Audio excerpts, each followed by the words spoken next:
Most people I know who are successful, what they're really looking for with money is some type of freedom, but what they're really getting is a whole lot of responsibility and burden. When you do something for money, one, it is never as much money as you thought. And two, the sacrifice or the bullshit was way more than you ever could have expected. Everybody wants to be an outlier, but nobody wants to be an outcast. And if you don't design your wealth carefully, it will absolutely design your life for you. With 100% certainty, complexity is the silent tax on success. Hi, this is John Hyre, your friendly neighborhood tax attorney, bringing back yet more interesting people with useful things to say. No pressure, Chris. Today with us, Chris Jarvis of Giraffe Money fame. So before we even ask him his backstory, we got to ask the present nomenclature. Giraffe Money, WTF. What is this? So I wrote a book, Be the Giraffe, which went a little viral, and it's 14 stories about a giraffe, how they're different from every other animal, and how do you apply that in your business? How do you apply it in life? And so the giraffe, it symbolizes an elevated perspective, looking at things differently. Everybody's so caught in the weeds in general that this giraffe has, as I mentioned, 14 pretty cool things, characteristics. One of them is that not being in the weeds. Another is that it's not a herd animal. It doesn't migrate. So in a predictable pattern. So most people I know who are successful, what they're really looking for with money is some type of freedom, but what they're really getting is a whole lot of responsibility and burden. So this giraffe money idea is this elevated view of how do you turn burdensome success into intentional impact and a life that actually suits you, as opposed to creating another job from the money you created from the job that you suffered through for so long. I think something we have in common, we deal with our clients, and you nailed the word choice, burdensome success. This thing you work for becomes this stone around your neck. I want to get more into that. For the audience's knowledge, Chris deals with some very high net worth people. In fact, some of the fun of the conversation here, we'll be discussing what are they like? How are they different? Are they different? And he has been there, done that, and seen it. Let's start briefly before we get into that, which I think is the fun part. Let's get into the not fun part. Just, your past. No, I mean, your past is fun too. You're an interesting guy. But how did you get here today? What's the sequence? What made you who and what you are? A long and windy road. It'd be great to say I had a plan and I stuck to it, and I'm exactly where I thought I would be, and that would be the biggest load of BS I could give you. So, here I am speaking on stages and having this crazy TED talk that went viral, and sometimes I'm doing motivational speaking, sometimes I'm doing family intervention, sometimes it's financial architecture. I was a math major, and even that was a bit of a fluke. I thought I'd be a pro baseball player. My dad was. I got hurt, and that ended that quickly. I had my mother remarried, and the guy was a lovely guy. He was an attorney. I was majoring in business in college, and engineering, and then business, when I didn't want to be sitting in labs, and there were no girls in the engineering classes. So, I changed majors. Wait, And there were girls in the math classes? Oh God, no! No, the business classes, there were a lot. There were none there was no. That was there was an irrational number of girls in the math classes. None. I became a math major to get into law school, so I did that for the wrong reason too, which was somebody told me that if you majored in math, someone who was on an admission board, they said, we love the way math majors think, and there's this logical progression and this crazy blend of left brain, right brain, and we love math majors. And I thought, I grew up in Providence, Rhode Island. I had the highest math SAT score in the state of Rhode Island when I was a senior in high school. I finished my 50-minute segments in like 11 minutes. So, it's a gift. I just had the ability to see patterns. My friends will joke and throw the Rain Man joke out from time to time. Like, I see patterns and I see numbers. My brain doesn't work the way it did when I was 25. I'm 55 now, but I became a math major to go into law school. And then when I graduated college in 92, with the recession in the Northeast, there were no jobs. So I became an actuary and worked in insurance companies. And Worked at a couple different companies, including Liberty Mutual, before they had the goofy commercials. And then I left there and decided to burn all the boats and go back to business school. And I burned all the boats. Well, I took a job at Toyota creating 2 insurance companies for Toyota. I sold that to the Japanese. That was a cool experience. And then I assumed because I built them, I'd get to run them. And I was 25 years old. And they said, yeah, in 10 years. And you tell a 25-year-old kid that you have a plan for him in 10 years, you might as well be talking about a space odyssey. I mean, that's so far out. So I said, all right, enough of this. Went back to business school, figured I'd become a management consultant or investment banker or something along those lines. Took a Myers-Briggs test only to find out I was infinitely unemployable. I have just burned all the boats and taken out all these loans to be at a top 10 at the time, a top 20 business school. And I didn't go to school with an idea and thought, oh shit, here I am. I guess I'm an entrepreneur and I don't have any ideas for entrepreneurship. So, lots of not so happy accidents, but that whole path that kids right now, if there's any young people who get into this or people with young kids, you're supposed to have a plan, but for the love of God, mine didn't. I went to become an engineer. That's why I chose the college I went to and didn't go to an Ivy League school because it didn't have an engineering program. I ended up not being an engineering student. Got into math to go to law school. I ended up being an actuary. Got out of that to go to business school to be a consultant, and then ended up becoming a consultant to doctors at first, and then business owners, and then ultimately billionaire families. I mean, all massive shifts and turns and twists. And All right, let's talk about that a little. How did one lead to the other? And I'm imagining it was perhaps also unplanned or planned one way but ended up another way. Yeah, I've had, like most entrepreneurs, I've had voluntary and involuntary exits. So I've been kicked out of companies I started. I've had lots of things. When you're an entrepreneur, you set your mind to something. And I can remember, I graduated business school in '98. Google started in one of my classmates' garages. Susan Wojcicki, it started in her garage. When she took the job and left Intel for Google, people were laughing at her like, that's a search engine. Like, what are you doing? Like, what a terrible idea. There's Lycos and Excite and AOL and, so funny, like the way we thought the world was going to go. But, we started a business, and I think the first business was more of an asset protection business for doctors. That was the one out of business school that there was a malpractice crisis. And I mean, I was a math major. I didn't know that I could write. And it turns out I'm a hell of a writer, and I've done 19 books and 400 articles published in magazines around the world. And I guess I had a way with writing, and the articles led to leads, and people would call us and tell us their problems. And I just happened to listen and learned a lot about the challenges that people had. So and the business changed based on the needs of the people. Sometimes it was, they needed something, but I couldn't provide it, or I could provide it and the people wouldn't pay me a referral fee, or, lots of mistakes. It's, I gave this advice to somebody young the other day. They said, well, that's really good advice. And I said, yeah, this is a line, I don't know who gave it to me, good decisions come from experience. Experience comes from bad decisions. And I had lots of bad decisions along the way, John. I can relate. I feel you. We could have another version of this where some sort of intoxicant is involved, and we could really get into the bad decisions. Plenty of those. It's what you do with them. What was the asset protection for doctors thing? I heard that, and of course, given what I do, that's always of interest to me.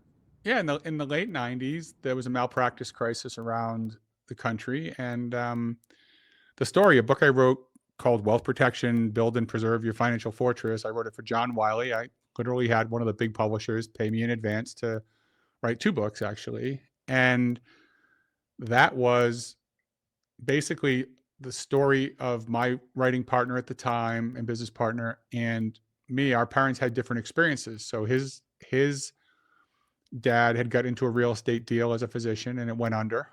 But when it was going bad, he went and talked to an asset protection attorney who set up a series of trust and documents and titling and just made sure that all the legal documents were in place. And so when the thing went bad and they attacked him, when they finally did all the research of how his assets were held and what it looked like, the bank didn't even show to the hearing. Like, he was so well protected. Flip side, my mother remarries. As I mentioned, my parents got divorced. She was a force. This woman was school full-time, work full-time, welfare to raise kids, all the things that she needed to do. She was amazing. And she remarries when I'm 16, maybe. And then when I'm 18, her husband dies. Unexpectedly, he was 41 years old. And she had a house, but back then at the time, mortgage rates were like 11 3/4 or whatever it was. So she has a house with a crazy rate and doesn't have a lot of money. She had her associate's degree, but not a bachelor's degree. And she'd gone back to school for. And at the time that my stepfather died, he went into the hospital. He was coughing up blood. They went in the hospital. He died 2 weeks later. It was right before exams, my freshman year, first semester freshman year. There was a life insurance policy application with a check, everything signed, sitting on the dining room table when he died. And fast forward 5 years, 7 years, my mom bankrupt, loses a house. She's 54 years old, the age I am now, and she's got to start all over again and is broke and bankrupt. And so we told the story in the book of basically a tale of two families, one that had some planning protection and one that didn't. And so we were helping people we had 18,000 doctors call our office at one point, from the articles we wrote and the magazines that that were promoting us and the different seminars we go speak. And we wrote a continuing medical education piece so we could give people continuing education credits. Like, we did a hell of a job. And that firm I created is still in business. I haven't talked to those guys in 15 years based on the pre-libation conversation you alluded to earlier. But yeah, I mean, we just learned things. So I have a great appreciation for niche markets, because I wasn't a son of a doctor. I wasn't a medical doctor, but to this day, I'm on the board of a med school because I was curious about my clients, and I got to know. I've negotiated multiple sales of medical practices being sold. I was in a meeting this morning, oddly enough, with a client who's a neurosurgeon who just bought a bank, and they're going to turn it into a doctor's bank and wants my help and wants me to sit on the board. So it all just came from being curious about that stuff. And I didn't go to business school to figure out how to become the financial guru of the healthcare industry. That wasn't furthest thing from but it started because I offered to help a guy with his book because he had written a letter of rec for me to get into business school because I met him playing basketball. Like, that's, and next Okay, thing you so know, we're starting to connect some things. You meet people in the most random places. yes, Assuming it's in fact random. You are very curious, and you screw some things up. You make mistakes, and all all the of time. these things form a path. Now, where does the path go? Yeah, I mean, lots of clients. If I get married, have a kid, get divorced, lose everything. The lawyers really exploited my ex-wife, and got really fueled the fire and took advantage of some challenges. So we both ended up with nothing. And so now I'm 41 years old with a 2-year-old and no money. And I got voted out of a company I started. Basically, with you have no money, you have no, you're never going to be able to fight this. So, and they voted themselves $1 million bonuses, which, as a tax attorney, you know how a bonus is treated. So I own a third of the company. I'm going to get a tax bill for 1/3 of $2 million $2 million of bonuses that I didn't get, and I'm broke, and I'm in the financial services world. Okay, And you so you've can't. learned something about ruthlessness where money's involved. I have learned a thing or two about ruthlessness. I can honestly say that I haven't long since forgave the guys, and in some ways even thanked them, because I got out of that situation. I was 40 years old making $750,000 a year, which is a lot of money, and I could do the job in my sleep, and the firm was growing, but we had some ethical disagreements and and some philosophical disagreements about how things should be run. And, for example, there was a strategy at the time, which I don't dig into the details, but it wasn't a bad thing. It wasn't illegal. It wasn't immoral. It wasn't illegal. It wasn't immoral. It wasn't fattening. It wasn't anything bad, but there was a transaction where the clients would save like 10 grand a year for 5 years. Our commission would be 100 grand. And I just happened to ask the question in writing, very Jerry Maguire-esque. If we make more money than our clients, doesn't that mean that they work for us? I'll bet that was super popular. I was escorted out of the building the next time I showed up. And so there was a lot more in that. It was like 17 pages long. But, but that's part of, you stand up for things, or sometimes it's I will say, if we fast forward to a lesson that people can get to quickly, and that is, before I wrote my last book, which I think was my 19th, so a lot of overcompensation, I guess, going on. When I surveyed my successful clients, friends, colleagues, advisors, you certainly, if I had known you at the time, would have been on that list. The question I'd ask is, have you ever sacrificed a rule that you had around business for money? Did you ever decide, if you had a rule, I won't work with these kinds of people, or I won't work with this type of arrangement, or I won't work without a contract, or I won't, just certain guidelines. Have you ever done something because the promise of money was just so big? It was so much money. Did you sacrifice a rule that you would set for yourself? And of the people I asked, the ones who answered and said, yes, I have, I asked them, how did it turn out? And I think it was 50 people who said, I did something for money because it was so much money. Interestingly, all 50 people said the same thing with some different words, but the outcome was, when you do something for money, one, it is never as much money as you thought. And two, the sacrifice or the bullshit was way more than you ever could have expected. I have some fairly recent experience with that. I mean, saw what I thought was the money. I wouldn't say I broke rules, but maybe, I guess if the rule is when your stomach is a flutter and not in the lovey-dovey way, you should listen to it. And I have a hard time listening to my gut. I'm getting better at it. I'm much more analytical, but for analysis, you need facts. And if I haven't seen somebody screw someone else, I have no facts until they screw me. Now I have facts. And that's not a great model. I don't really recommend it. Right. Probably should have listened to my gut, but I saw the money, or at least what I thought was the money. And that's fine. I paid my tuition. I think a lot of like what you're discussing, it's tuition. I learned some really good things. I'm better for it. I'm also glad it's done with. Right. Well, I agree completely. And that's, and when I say rule, that's some of the things too. Like the person didn't feel right, or it wasn't. I work with this billionaire family on some projects, and like they have a rule when it comes to family money, and that their rule is one no. If one person in the family says no to the deal, it's not, family money doesn't go into the deal, which is cool. I just got a bad feeling. And there was somebody that I was literally going down a road with, for a marketing partnership. And I asked them, and they had come in, and I was very happy that we were early in our relationship. I said, have you ever worked with so-and-so? And they're like, yeah, that was a no. Like, you can do whatever you want. It's okay. Like, you don't have to follow all of our decisions to work with us, but we had a no on that one. And I was like, oh, great. Can I ask why? What was and for them, it was a gut feeling thing. I'm like, I had the same gut feeling. So, okay, that's helpful. Not that it always has to be that, but, that big takeaway for people is, if it seems off, then maybe it's off.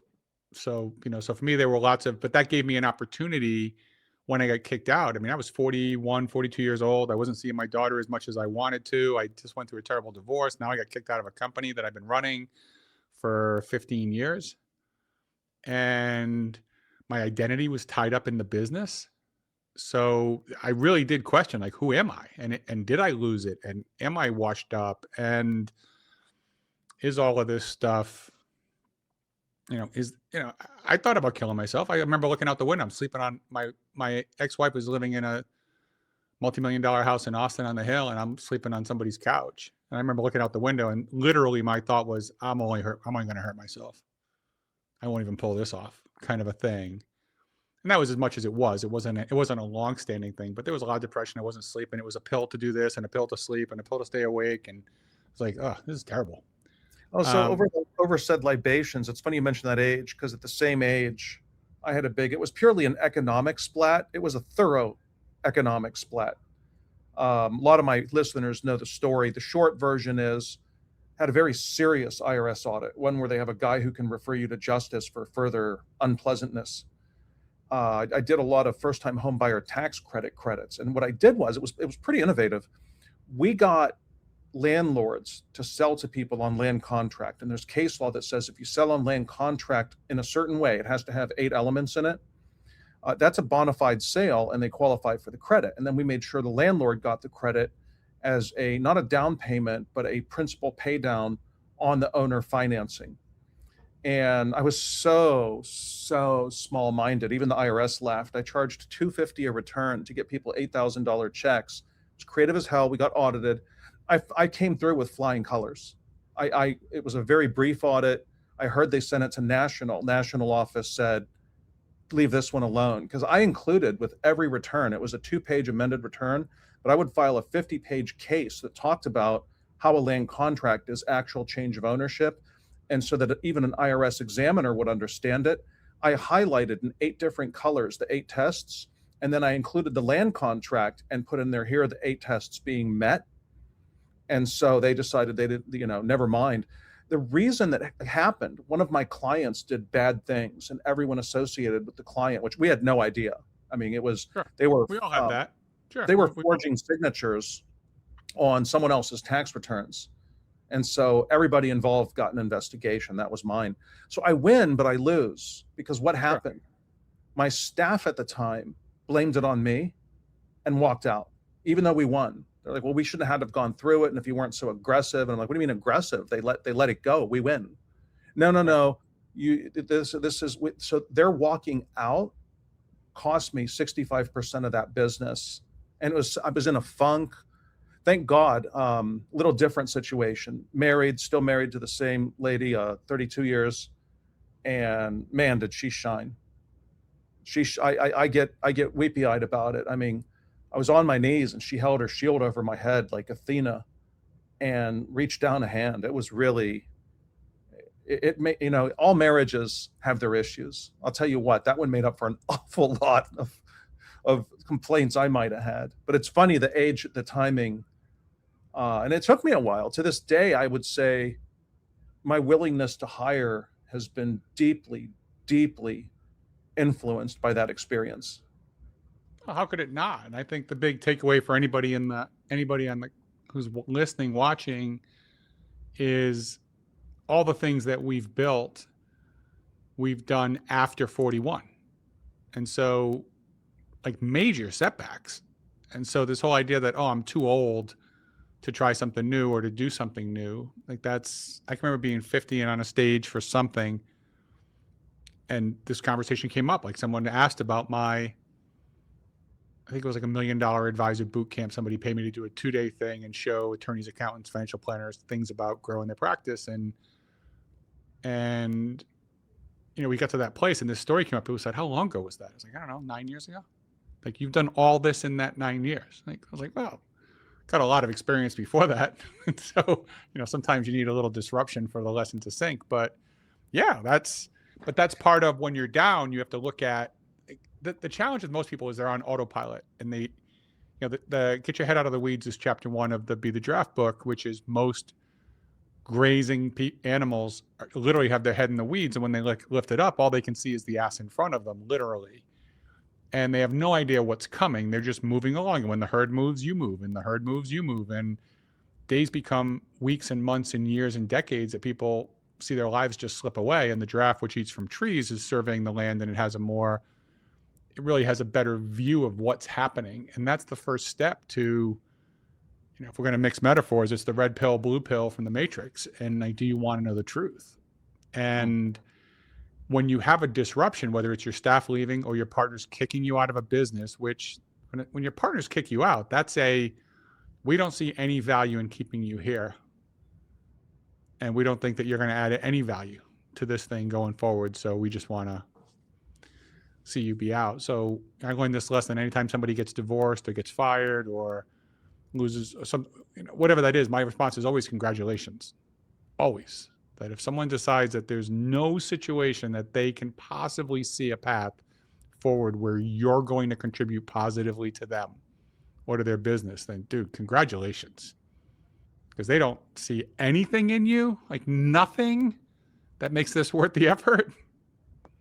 And so, that caused me to dig deep and say, okay, I'm obviously not the person I thought I was for the last 15 years running this financial firm. Who am I? And that was another, you're old enough to remember this. It's a shake of the Etch-a-Sketch of, okay, let's start again with nothing. So before we get to the fun part, what was the renaissance? Interestingly, my meeting this morning with Dr. Charlie Gordon about his bank that he's buying, he was my first client. I had never charged fees before, and I had always worked for commissions or investment management fees or some of the other stuff. And I built some strategies that I would make some money from, but I never just flat out said, you're going to pay me to have my advice. Like now I boldly asked for very large numbers for that. But then he was the first person, and I put out, and he was my first client back in 2011. Like, we're still friends 16, 15 years later. He wants me on his board. And like that was my first client. Like someone was willing to pay me, which gave me money to pay, like to live that month, kind of a thing. So some of it was that. The other part was in the Renaissance was I stopped and went back to everybody and I didn't want to do what I was doing the way I was doing. It wasn't that I loved what I was doing and I just didn't like it with the people I was with. I was questioning, like, is financial services even, like, is this even a real job? Like, what everybody's getting rewarded by the amount of things they sell, like how many insurance products you sell, how much assets under management. Like, it seemed like everything was built toward how do you convince people to buy the thing that you had. And it just felt, to me, the old joke was insurance is the answer. What's the question? And if you ask a stockbroker, like, how's the market? It's either a really good time to buy because it's low, or we're on a hell of a run. You wouldn't want to get out now. Like, they never tell you to sell. And so, and for the attorneys, the answer, the joke is it depends. I'll have to research that and bill you. And so there's this, for me, I just went back to my clients and just said, hey, what was it like working with me? Like, what did you get? And they're like, oh, it was great. It's like, no, I need you to tell me what happens. Like, when we work together, what do you get out of it? What don't you get out of it? And what became clear to me was people said, which is part of the Giraffe story, is they said, when I talk to you, I think about things differently. You give me a different perspective on whatever we're talking about. You just broaden how I see things. And the other thing, then the other feedback I got was, you are not the detail guy. Like, I majored in math, but I'm strategic, big picture, ideation, give me new things, see connections. I'm great, but I'm not. You want somebody to organize your closet, I'm the wrong guy. And so here we are. Now you work with extremely high net worth people. We're talking 9 and 10 figure. Mm-hmm. And a lot of 8-figure earners too. So people making big, 5, 10, 20, $30 million a year type. Yeah, that'll get you into a 9-figure net worth or more. Pretty quick. That's right. Yeah, real quick. So talk to me about that. I know you put out not a report singular, although you summarized it for the mere non-mathematical mortals. Tell me about the reports that have become one report, your omnibus report. Yeah, so we took the ultra high net worth report. Well, we built something called the ultra high net worth report. I think it's unhw.report.com. There's reports that come out every year. Family office reports. Wharton puts out a report. Chubb puts out a report. UBS puts out a report. PricewaterhouseCoopers puts out a report. And it's basically, what are wealthy people doing? What are they worried about? What are they investing in? Where are they moving? The first report I know of was very much about where is the investment money going? Are they investing in real estate? Are they investing in securities? Is it bonds? Is it cash? But it's gone much deeper now, and it's over 510,000 people were surveyed through this, through these different reports. And we took the reports and decided to put them all into one and looked for patterns. So again, mathematician, most people see problems. I see patterns. Insert Dustin Hoffman Rain Man joke where you please. And we found 12 roughly, recurring patterns. And the reason why we want to use a lot of reports is, the Wharton report is going to be academic. Some family office reports are going to be about family offices, and they might promote why you need to build your own family office if that's what they do. Or the Chubb report is going to talk about insurance and risks that they can insure, and investment firms are going to talk about investment management. So they all have their own conscious or unconscious bias. But by taking 34 reports and taking the quotes and the statistics and cross-referencing, you find some interesting stuff out. And so we put that report together. I think it's going to be for sale on Amazon for $100 or something. But I think if you give us your email, we'll give it to you for free. So that's where it is on the website. So we collect some information, but that's it. There's no other. We're not crawling and stealing people's I data. looked at it. I found it very interesting. I'm still digesting it. It's the opposite of what's going on right now in the tax world. Every other ad is, here's what the rich do for taxes. And it's interesting, except that's not really what they do. For example, I don't know that the rich bother with the Augusta rule. It seems rather trite for them. To have somebody to rent your house out. Yeah. Yeah, your personal private place, with the bodyguards and everything. Doesn't seem indicated. But in any event, I did take a look at it. So anyone who wants it, let us know. Just put it, shoot us. Let's make my daughter's life hell. Send an email to help@realestatetaxlaw.com, help@realestatetaxlaw.com, and we'll get you a copy of the report.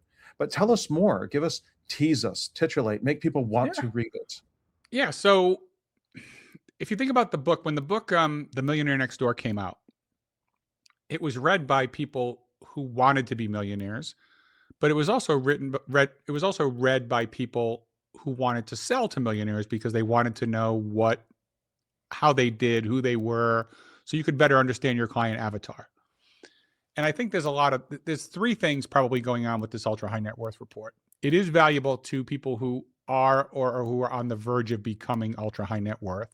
And what are people doing? If you're at 30 million of net worth, who do you look for advice? The biggest problem most people have is they look to the people around them, and they want consensus. Who is the Morgan Housel wrote a book, Psychology of Money. It's fantastic. And he talks about, I digress a minute, but I promise this one will be worth it. He talks about all the developments in technology, in transportation, in communication, but actually in finance, we haven't evolved at all. And we still carry the same strange, if not even greater, issues around money.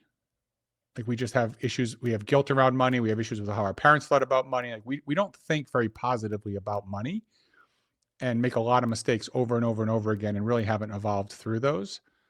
And some of the fascinating things about this report were a lot of the psychology things that, so where I was going with that is we haven't evolved is an original thought I had is that everybody wants to be an outlier. They want to have more money than their neighbor. They want to have more money than their friends. They want to make more than the other person who's selling pharmaceuticals or insurance or investments or whatever it is. Or they want to be the biggest originator at the law firm, whatever it is. Everybody wants to be an outlier, but nobody wants to be an outcast. And the biggest thing in the bell curve is that everybody wants to be one of the guys, one of the gals, but just end up with a whole lot more shit, like more money. And the truth of the matter is you don't get to have more than everybody else by doing the same things. You have to do something different or make a greater sacrifice, or you just have to be different. You have to be different. And that's a really big thing. And so the challenge that a lot of people have is if you're worth $30 million and your friends are worth 15, what kind of advice are you going to get from people who are worth 10 or 15? If you're worth 30, you're going to get the advice that's going to bring you back to 10 or 15. And most things the big takeaway from this, jumping way ahead on this report, is that structures, wealth grows faster than structures. And if you don't design your wealth carefully, it will absolutely design your life for you with 100% certainty. Most family offices, 83% of them were created before there was an exit. They didn't wait for the big exit and then build out the team. They built out the team ahead of time. People just don't know where to look. They don't know what, there just aren't enough people to give them advice. And then when people are giving you advice, the reason why we took 34 different reports is the advice can't help but be self-serving. Right? You're going to pay, private equity firms are going to have you pay fees the way they want you to pay fees. Like, no kidding. Like, pay all my expenses and give me upside. Okay. So there were a lot of interesting things on how do you find out what other people are doing. And so most people's systems are not working. The other big takeaway is that complexity is the silent tax on success, that the complexity of your life, as it grows exponentially. As you start to make money, some people would say, no, it's great. I have money. Now I have passive income and I have active income and I have recurring revenue, right? Just like our friend Dave likes to talk about. But then who's managing those accounts? Who's interacting with the advisors? Who's making sure that you get all the K1s and then make sure the K1s get to the accountant and make sure, like, the more complex money gets, the more work the founder ends up having to do more often than not. And a lot of trust. Who do you trust? That's got to be a huge issue. Huge. 67, 71. It's around 70% of people said they actually have trust issues with their advisors. What's the to lay out the metric in terms of net income and net worth, respectively? What's the bottom of ultra wealthy in your book? This report, there's two different ones. They would say at 30 million net worth or at 100, depending on the report. So some would say high net worth is 30 and ultra is 100. Some other ones would say high net worth is 10 and ultra is 30. So it just depends. So it's not universal because the reports, there's some family office reports where they come in anybody over 100. Others come in at 2.5 billion. So it's the data is not normalized across all the reports. But what I can tell you, some other fascinating things about this stuff is the majority of money is in private investments, not in the stock market.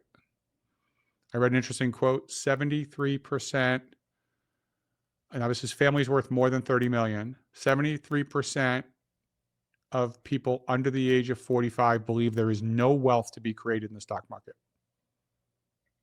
None. So if you are a stockbroker, if you manage securities, investments, funds, things like that, your client's children believe that you add zero value. You can shoot the messenger or try, but they're the ones saying there's no money to be made in the market. So most money is in privates. It's private debt, it's private equity, it's direct investment. Most of these family offices have gone from governance as a primary function to deal sourcing, looking for deals. Find me the cool next deal. The average hold time on a deal is way up, like from 4 to 9 years or something.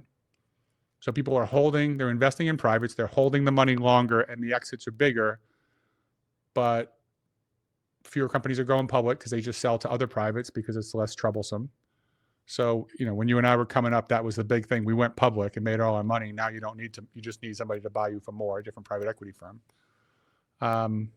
Lots of interesting, and there's things like cyber, there's a lot of deep psychological stuff, which is most 70 something percent, I'll just put a number out there, 73% of families have not discussed and anointed who the next person will be to take over.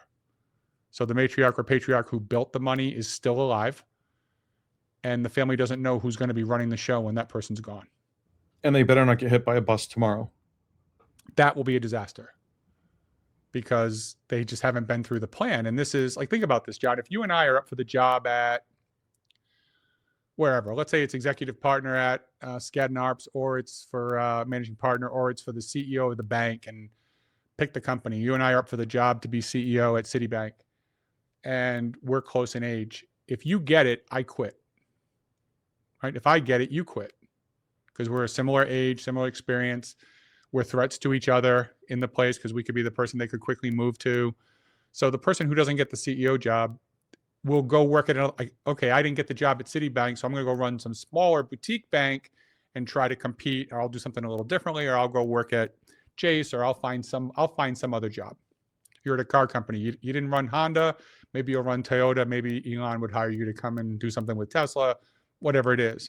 But in a family situation, if we're brothers and dad tags you, I don't get to go find another family. Like, this is still our family, but now I got to take direction from, from my brother who so like the fact that conversations aren't happening even at the highest level is it's not a free pass. It's just pointing out that we know it's difficult. Every family that I've done a family retreat with and talked about what's happening, what does this look like, what could it be, that's all about alignment, and it's all about transparency. And every time I've done that, people have come back and said, oh my God, I wish I had done that sooner. But tell me more. How do you help? What are the themes that come up, both expected by normal people, but better yet, unexpected? What do normies or people who have wealth but maybe not quite that much, what comes up? What problems do you solve? I know you do great with taxes. I mean, and my audience, again, will know this is a high compliment. You've come up with stuff that had never occurred to me. And yes, I will be refining and distilling that and looking for ways to use it. So that's one way. I mean, that pays the bills. It pays your bill. Right. But from our conversations, there's a lot more to what you do, to how you add value. God, I would hope so. And it's either I'm making it, either it's diving in the Olympics and I'm looking for the high degree of difficulty score by making it harder than it has to be, or I'm doing the absolute right thing. And I hope it's the latter. One of the things is most people don't talk about money with their kids because they don't want to spoil them. They don't want them to know what they're going to get.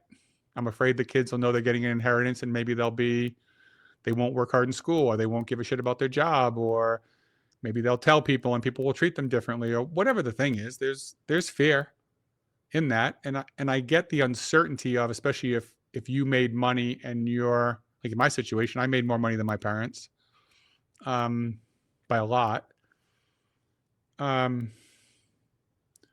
having that conversation, they're just afraid to have the conversation because they don't know, and it's tricky, and they want to protect them. A lot of things we do for our kids, we do it to protect them, and sometimes it does that, and sometimes it absolutely doesn't give them the grit or the lesson that they need.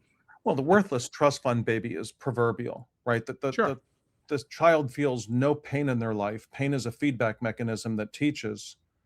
What have you seen the better situations, plans, or families do to successfully address that issue? That's a huge issue, even with much smaller amounts. It doesn't take much to spoil a child. And let's think about what that means in English. It's funny because different languages use different words that don't have quite the same connotation.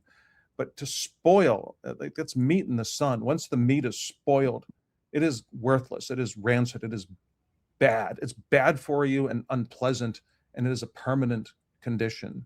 So how do they better avoid that? Well, it's a good question, and there's a bunch of pieces to that. I guess maybe the best way to tell it is through story more than didactic lecture, and that is clients I've worked with. I mean, I had a billionaire client here who literally, one of the kids asked the head of the family office if they thought the inheritance would be more than $2 million. It's $1 billion, and he didn't have 1,000 kids. Like, the math, right? I mean, had no idea how much the parents had in money. I have a family that worked for an oil company, a lot of options that came up late. So it wasn't until the kids were 20 and the parents were in their 50s that all of a sudden their net worth was north of 30 million, close to 40. And it's somebody I met the same, around the time I met you, and the first time, and through our mutual friend. And we had a conversation with the kids. Like, I had Shannon, who runs my ops. She had suggested with the family, she runs a lot of the relationships. She's fantastic and is so good at the client experience. And she said, what if Chris had the conversation with your kids just to let them know that we've done some estate planning? And we had a conversation, and one of the kids was great about it. The second one asked the question when I said, are there any questions? And his response was, I don't know what I'm supposed to do with the money. That's really quite fair. Of course it is. It's a great question. And somehow I have done well under adversity and time pressure, probably for being there too often. So my response that came out was, you're not supposed to do anything with the money. What I would think about the money is knowing that there's money there. Maybe when you decide, I want to live in Missouri because we can't afford to live in Houston and be near our parents, maybe before you do that, you ask them if it would be better if they lived closer now that they're starting a family. And is that something that, maybe the parents would be happy to give you the down payment on the house to make that move possible because it's a cheap, and then everybody would be happy, but you're afraid like they might be more than happy to spend $100,000 to make sure the grandkid is around the corner. Like, just ask. But the other piece I threw out, which just came to me at the time, was it's not about what do you spend the money on. It's let's think about money as possibilities. Money creates possibilities. You're young. You have a lot of energy and a lot of enthusiasm. Your parents have a lot of money and a lot of experience without the same amount of energy and enthusiasm because they're not 22 years old, 25 years old. So I said, what I would think about is there a business or is there a cause that you're passionate about that you might be able to start and work with your parents while they're still alive? Give you a chance to spend time with them, because most people, once they get to their 20s and their parents are in their 50s, they don't get to spend a lot of time with them anymore. And so if your parents are fortunate enough to be retired at 58 and they still have some good years left, maybe you want to start a business and you can tap into their knowledge and experience and network, or maybe it's a nonprofit, something you care about. So what's something you're excited about that you would like to leverage their experience and perhaps some of their capital? Like how could you make the world a better place by leveraging that? And that opened up a lot for them. Family mission statement, things we care about. I mean, it led to a lot of interesting things, which also comes from, again, the family mission statement. When you interview people on where did the money come from, and I learned this from Doug Hostetler, one of my mentors and favorite men on the planet. I watched him interview people and just interviewed them, and then he'd read back the family mission statement and they would cry because he would tell their story. So the family would know it's not just Nana's ranch or Grandpa's ski house or somebody's boat, or like now you get the story that if Grandma was a lawyer in the 60s, like what was it like as a woman going through law school in the 50s? Like, what was that story like? What did she put up with? What was this like? What was it? Just know what people have been through. So there's some of that story of, you get a different level of appreciation for the money if you know the story. So for me, that's one of the pivots with my Be the Giraffe TV channel on YouTube, and the TV show I do is we're thinking about rebooting and focusing on talking to our clients and the matriarchs and patriarchs and getting their story, that even if nobody watches it, it'll be there for their kids and for their grandkids, so they can actually see a semi-professional interviewer, walking, Nana or Grandpa through the, how did you get this? What did it look like? What does it mean to you? What's the money? What does it mean? Where do you want it to go? What are the things that you value? What are the things you want for your kids and grandkids? What are the things you don't want for the kids and grandkids? And just make it more human. We've thought about doing that with my parents. In fact, I'm pushing them hard while they're very healthy, especially for their age, to tell the story. One of the things I think evolutionarily just occurred to me, why do older people repeat things so many times? So it'll stick. I think there's something to that. What happens when, especially in our modern age of dysfunctional politics and ideology, what happens when the kids are completely 180 of the parents on something like that? Is that reconcilable? Yeah, I think I learned a valuable lesson from I became friendly with and actually business colleagues at one point with Jack Canfield, who wrote Chicken Soup for the Soul and the Success Principles. And he said something that stuck with me. This is going back almost 10 years. He said, I'm not interested in discussing beliefs. I'm very open to discussing values. And I live in Texas.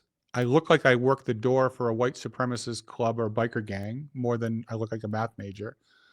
But because I'm here and I work with rich people and I'm in Texas, people assume that I'm right wing, conservative, Christian thing. It's like I grew up an altar boy. I wasn't, nothing untoward happened to me in my experience. It was a good experience. I studied Western Civ in high school and I moved away from the church and became very disinterested in any religion. And but then got really deep into meditation and recently just went to Antarctica with Deepak Chopra. And I'd say I'm a pretty spiritual person. I do a lot of meditation and I believe in the universe, God. There's something out there and it's bigger than I am. And I don't pretend to know what it is. I'm not modest or humble about how smart I am, but I know that this whole religious thing is so big and it's beyond my comprehension. So I just appreciate it and I appreciate what it does. And so I say all this to say when I meet people and all of a sudden religion comes up in Texas or just in some of the meetings I get introduced to a lot of Christian far right people. I don't know why. And when it comes up, I share. I believe I have values, and the two values that matter the most to me are I believe in 100% responsibility, that I'm responsible for all my actions and deeds, and I should take responsibility for them and act accordingly. I don't blame anybody for anything that happens to me. And second, I think we're here on this earth to help people who are less fortunate than we are, and help them do things that they can't do for themselves. I said those are my two things. And most of the time, the response is, we're aligned. We're aligned on values, not beliefs. I was like, I don't know what it is. We can get into a conversation on whether I think eternity in heaven is a roll of the dice of where you were born and what religion you had or not. But if somebody's a good person because they follow Buddha or Gandhi or Jesus or Muhammad, or okay. Like I got a friend who runs a mosque. One of my basketball teammates, All-American, he was great. He runs a mosque and he's a man of God and he's super wonderful. And I know some people who can call themselves Christians who aren't particularly very nice people. And vice versa. And obviously in the news, you see the opposite of that. But I just use that as there's good and bad in all of it. So I think for me with this whole, how do you bridge the gap, which is such a big part of what we do is building bridges, is the bridge of communication and understanding and appreciation. And for that, we get into, that's the values conversation of what do we value, not what label do we put around it. And that seems to go a long way. I like that. That's a very not modern America take on things. It's very much the opposite of the times we presently live in. A lot of which is deliberate. I think some of it's tech, but a lot of that's deliberate in how the tech is used in particular, the division. I like that. Just easier. And if it works, if it makes you, because a lot of good things have been done for the wrong reason, and a lot of terrible things have happened for the right reason, right? The road to hell being paved with good intentions. So I don't know if it ends well, then okay. And all my friends, like my friends who have the strongest faith, never push me. And when I joke that I'm their only pagan friend, they're like, "You're hardly pagan. Like you're one of the most religious people I know, though, or one of the most faithful people I know, because I do believe that things are." I just believe that it's beyond my comprehension. So I don't pretend. Like, how can I know it? And even if I did know it, I'd only know what it means to me. I don't know what journey you're on. So for me to presume that I know what you're supposed to do, I'd say that's one of the biggest takeaways for me after going through all of this stuff and then lots of deep diving into quantum physics and mindfulness and other things is who am I to tell you what you should do? I don't know what journey you're on. Are you supposed to feel the pain? Like generally you think remove pain, but for me, some of the most painful things in my life were so horrible, but because I carried that pain for so long, when an opportunity arose that seemed similar, it was fresh enough in my mind that I was able to make a really good decision that served me or other people really well, that I don't know that I would have made that decision if I hadn't suffered the pain of a different decision prior.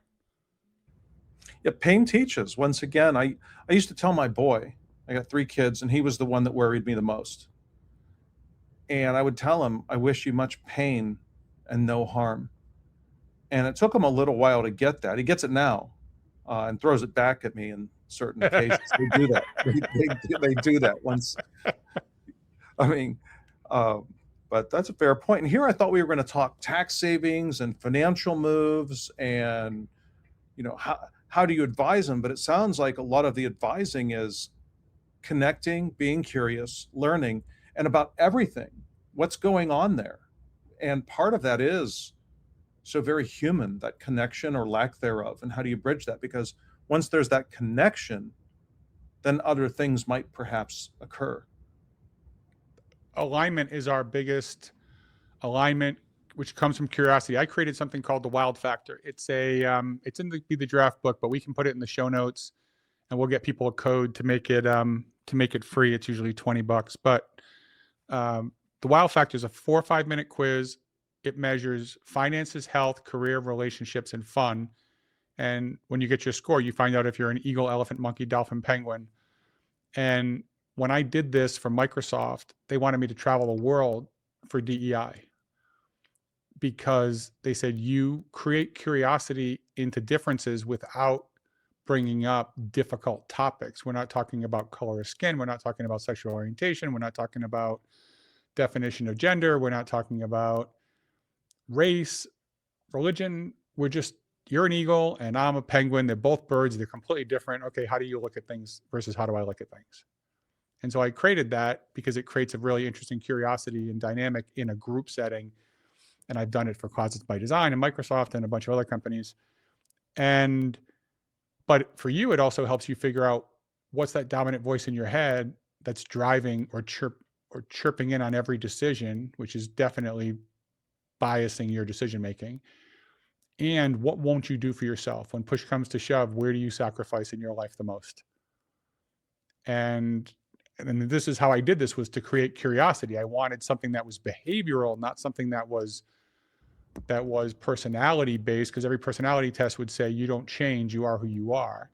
And you should let people know so that you can adapt the things around you. Behaviors is the way that we change. The only way we change is when we change behaviors. The only way you change behaviors is when you see a different path. And the only way you see a different path is when you think about things differently. So you have to think differently, see differently, do differently in that order.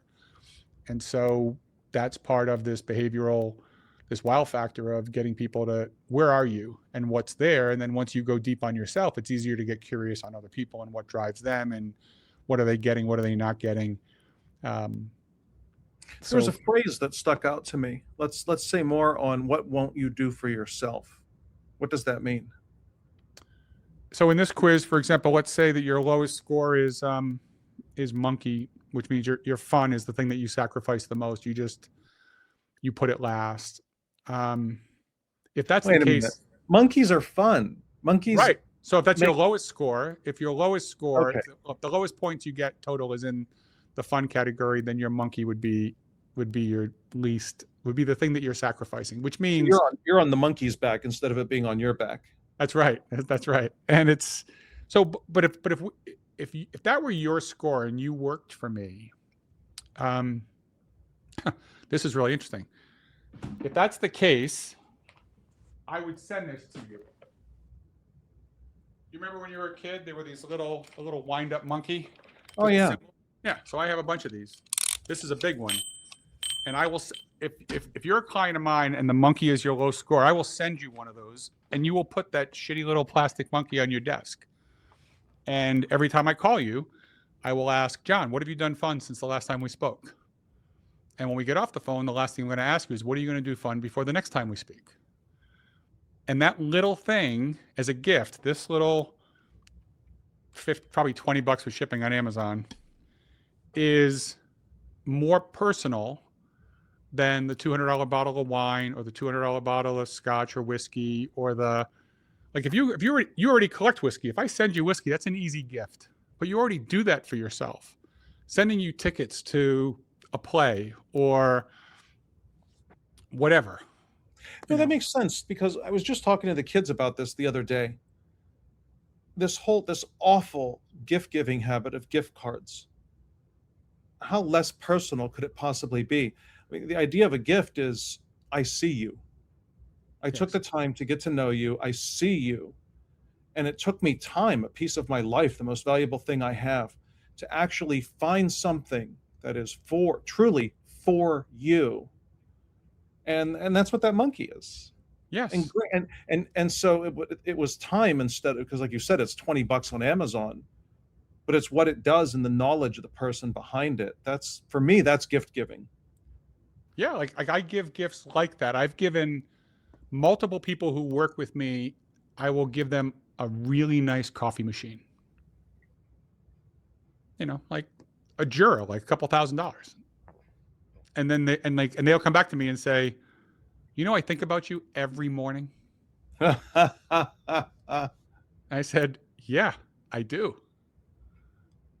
Like, so there's like, that's you find a gift that lands. And that's again, like knowing that buying you whiskey is an easy gift, but I'm not making your life any better because you're not having any problem finding it without me. But giving you tickets to some author who's, Morgan Housel's coming to Charlotte to speak about the psychology of money, like, and getting you tickets in the VIP section so you can meet him after and you get to talk to him about that. Like, that's something that could be worthwhile if that's something you're missing, or a Joe Dispenza thing on health, or whatever the event is, right? Like, give somebody the thing they won't do for themselves. That's why this wild factor, when you use it in a corporate setting, is it allows you, when you're managing people, to give them the things that they need. And so, like, even incentive programs, like you said you have 3 kids. The question, I mean, this could backfire Marcia Clark on me with the OJ trial. But if you thought of a time that you were a great dad to one of your kids, and I'm not going to make you put this on the air, but think about a time that one of your kids was in a real shit show of a situation, and it's your highlight reel on you were the best dad. Maybe it was a kick in the butt, maybe it was a shoulder to cry on, maybe it was just listening, maybe it was the right piece of advice, whatever it was. But like the highlight reel of John Hyre's fatherhood, like think of that moment and what kid it was. Like, can you think of some moment that might fall on that reel with one of your kids? Oh yeah. Okay, so just again, you don't need to tell everybody that. Now imagine your other kids had the same problem and you handled it exactly the same way. How would that have gone? That would have been little bits of feces connecting with the rotating blade device scattered throughout the room. Okay, but they're your kids, right? So you're giving the same problem, kids with the same parents in the same house, same socioeconomic thing, all of that, same DNA, and if you handled it the same, you would have got completely different response. Oh yeah, because it's shocking how different they are. Shocking how different they are. And these are just 3 kids. Yet, when we get into work, we get into a corporate setting, we have one newsletter, one social media, page on each device. We have one incentive program, one employee handbook, and when somebody doesn't fit, we say they're not towing the line. They're not a team player. So we have this. We already know in a house full of 5 people, we got 5 sets of rules. But in a company with 100 or 1,000 or 10,000 people, we have one incentive program, one employee handbook, one communication with the prospects, one communication internally. Where if we did the wow factor and found out how people make decisions and what they won't do for themselves, we could tailor communications to how people want to consume information with like 3 different messages would pretty much cover everybody. And incentive programs would be aligned with what people actually want, as opposed to you get to go on the boondoggle. Maybe you don't want the boondoggle. Maybe you got a young kid at home and you don't want the boondoggle. You just need you just need some more money, or you need Fridays off in the summer so you don't need daycare so you can. You just ask. I mean, do people know what they want? You just ask? Yes. Like, start with that. Like that whole idea that if the boondoggle is $10,000 a person, like what if you know that I'm a hockey fan, like I'm leaving tomorrow to go to Raleigh and I'm going to the Stanley Cup with a buddy of mine that I helped him sell his company. And he's like, I want to send you somewhere. I know you're an experienced guy. You don't collect watches, you don't collect cars, you don't collect wine, you don't collect jewelry, you don't like I don't want to get you something, I want to give you an experience. I'm like, I don't want you to give me an experience. I want you to go with me on an experience. And I said, I want to go to the Stanley Cup. I wanted to go to the Stanley Cup in Canada, and I want to see a Canadian team raise the cup. He's like, well, that's like parting the Red Sea. So how about I just take you to that? I was like, okay, that's good. So I'm going for that event.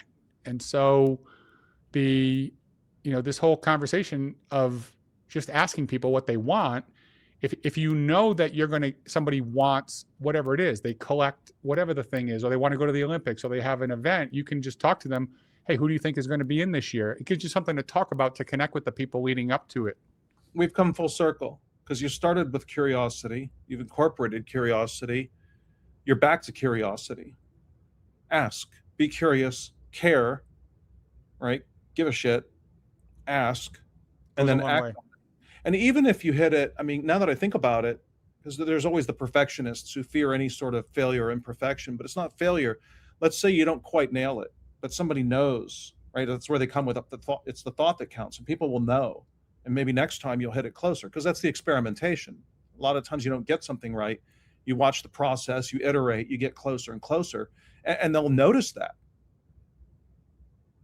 So sailor, soldier, tinker, spy, mathematician, tax reducer, psychologist, labor relations director. What else we got? Not that that's it's not that that's insufficient, but undersleeper. That's I am the kid who took all his toys apart. I mean, that part of that started in the beginning too. And so this curiosity, I mean, lover of people.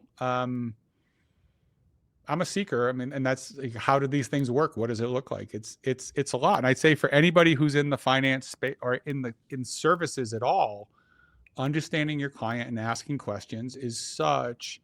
People need to answer three things for them to hire you. One is, can you do the job? Are you qualified? And they should be able to get that from your CV or from your website or experience or the license you have. Like, can you do the job? The second piece is, do I trust you? So, if you get that icky feeling with somebody, then obviously it's not going to work. But if there's some sense that I think I can trust you to do the work, but it's the third piece that everybody misses. And the third piece, men miss this especially much more often than women, is, do I think you understand me? Like, that's a really big, and when I was young, I did spreadsheets, and I knew, like you, I'll meet a client, and within 10 minutes, I have a pretty good idea about 80% of the plan. Like, I know what tools go into this because I've done them, and I know I have some idea, like, what the pieces are. The nuance is going to be unique, but most of it, I got a pretty good idea. But for them to hire me when they already have access to millions of other people who have licenses who can do different things that might seem like it's what I do, the question gets, do you know me? And do you know things about me? And inevitably, when I get out of a meeting, someone almost always, 95% of the time, they'll say one of two things. One is a question. I don't know why I told you that. Or, you know things about me now that very few people know. I get that all the time. Every single conversation, almost every conversation, I get that from somebody, and it comes from asking the questions, and it's because it does come from real curiosity of, oh, why is that? Or, ooh, that must have been hard. I sat next to a woman who runs this amazing company, education company, and we were at the lift pitch in Tahoe, and she's Iranian, and the war had just started. And I just looked at her. We just met. I was like, are you okay? Like, how are you doing today? And it was just, she's like, thanks a lot for asking. It's like, yeah. Because what is that, what's that like? And you just have conversations, and people can, you've seen some of this stuff on vibration and like the human energy and the energy of different experiences and emotions. And, love is this super high vibration, but the highest vibration is authenticity. So someone once asked me in a sales conference, like, I was talking about asking questions like you were asking, like asking questions and doing stuff. And it said, well, how do you do that? Like, how do you, like, I know it's important to have people think you care. Like, how do you do that? It's like, well, you actually have to care. Yeah, it's helpful.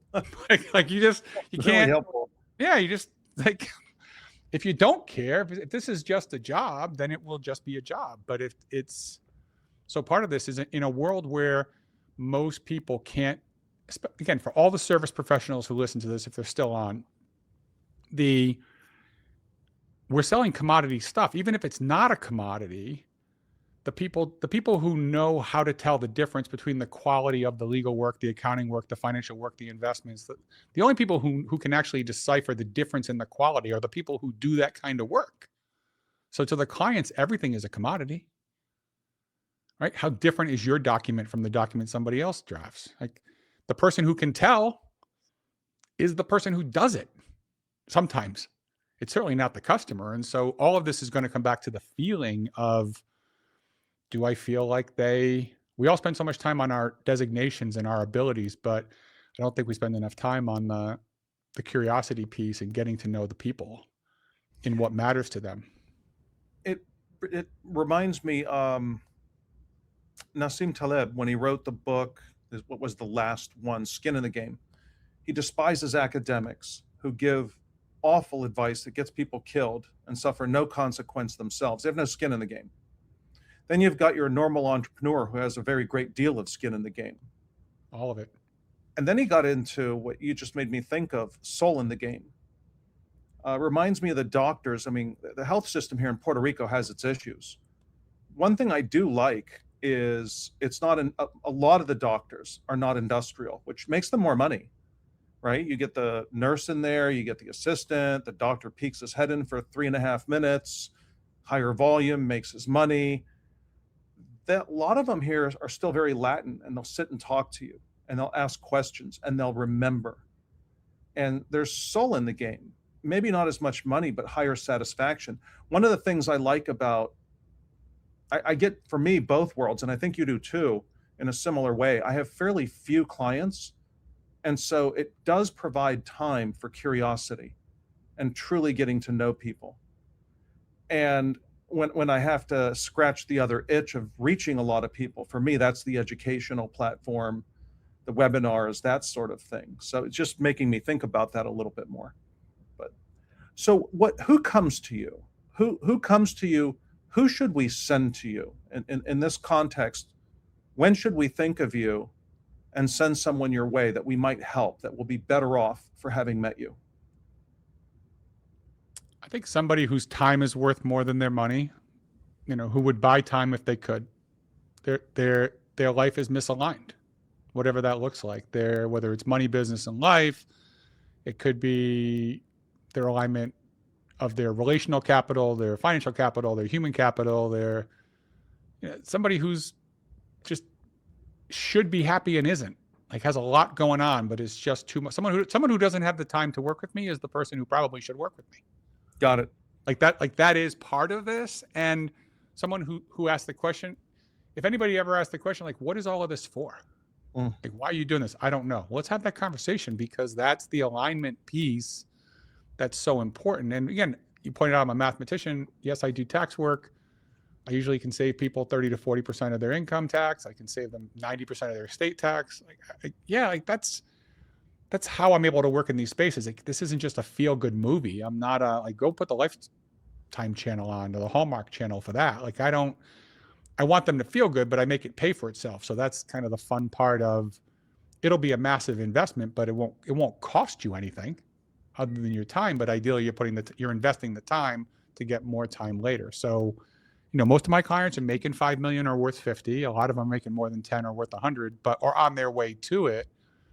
But, I only say that number because then I know the tax savings more than pays for me and frees up more capital and makes their life better. So, and I'm happy to work with other advisors. It doesn't, I've worn lots of hats. My originations to law firms are north of 150 million. I've done millions and millions and millions of dollars of insurance. I've built multiple RIAs. I mean, I know how those businesses work, but it's ultimately the client for me it's the client. And if they have certain advisors they want to use, then we'll use them. That's, I'm happy to be, inevitably I end up driving the boat with them most of the time, because I'm the only one who's taken the time to ask these questions. if that makes sense. It's Oh yeah, no, especially given everything we've discussed, it makes perfect sense. Once again, sailor, soldier, tinker, spy, a glorious thing. Chris, how do people find you if they want to reach out to you? What are the different ways for them to reach you? yeah. Giraffemoney.com, chrisjarvis.me, BeTheGiraffe.com, and then I have Be the Giraffe TV on YouTube. If this is on YouTube, that's the TV show where I'm on the other side interviewing. I'm being John in this case instead of instead of being me. So yeah, any of those places are easy places to find me, and a whole bunch of books on Amazon. Well, I appreciate the time, and more importantly, what you've imparted got me to thinking for sure. I think the same would be true of anyone listening. Thank you so much. John, it's a pleasure. Anytime.